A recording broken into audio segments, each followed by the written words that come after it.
Hi, thanks for watching the Dirtbike Magazine Dual Sport video series. Today, we have the bike that many people consider to be at the very top of the dual sport food chain, the 2020 Husqvarna FE350S.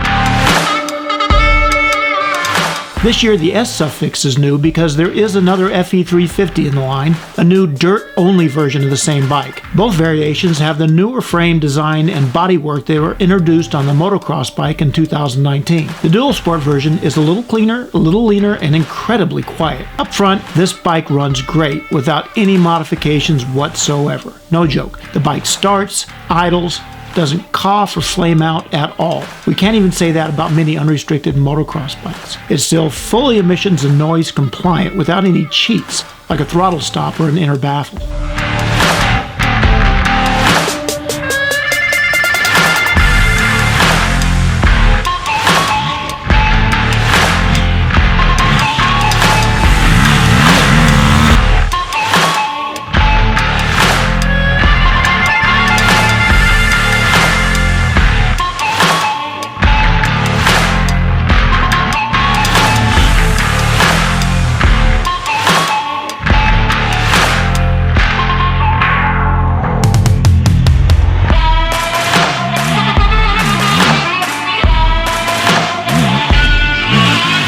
Don't get the wrong impression though. The FE350S isn't especially powerful. It revs really high, but there's no big hit anywhere along the way. It just keeps spinning and spinning. It's decent, but if you compare it back to back with a full-blooded race bike, it will get eaten alive. Whether or not that's a deal killer depends on who you are and where you ride. If you live in the mountains where you need smooth power for tight, rocky trails, you'll love it. For fire roads and hill climbs, you might want more power. Either way, you're gonna need new rubber. The Continental TKC 80 tires were chosen because they're quiet, not because they're good on the trail. They have to be swapped for DOT knobbies, but there are lots to choose from these days. You have to install rim locks too. Stock, the bike is delivered with them in the toolkit. Once you have good rubber, the bike handles great. It's amazingly light for a dual sport bike.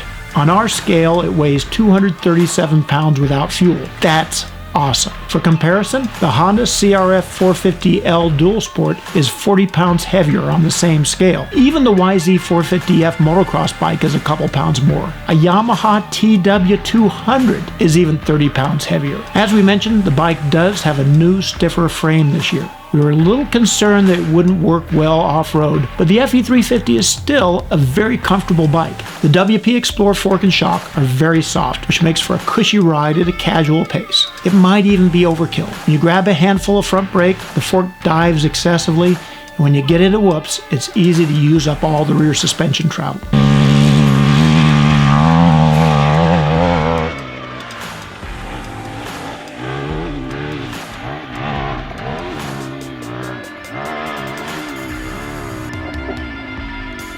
We get it.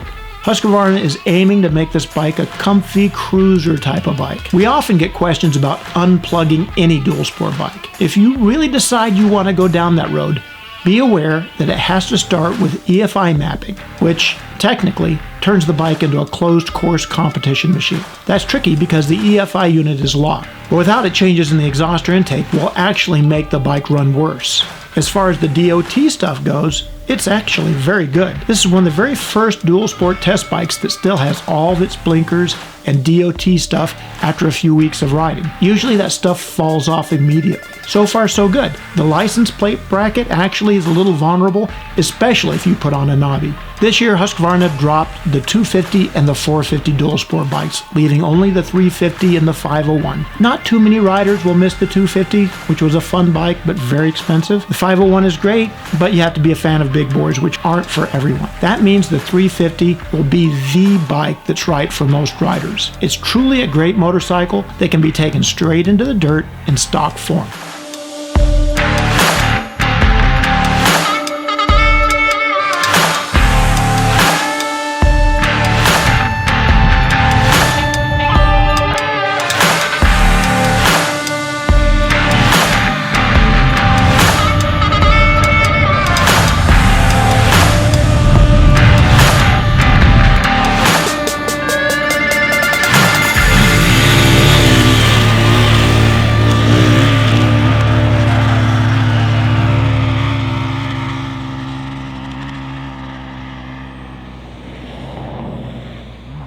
Stay tuned for more dual sport videos from Dirtbike Magazine. And as always, go to dirtbikemagazine.com for all the latest news, tests, and info.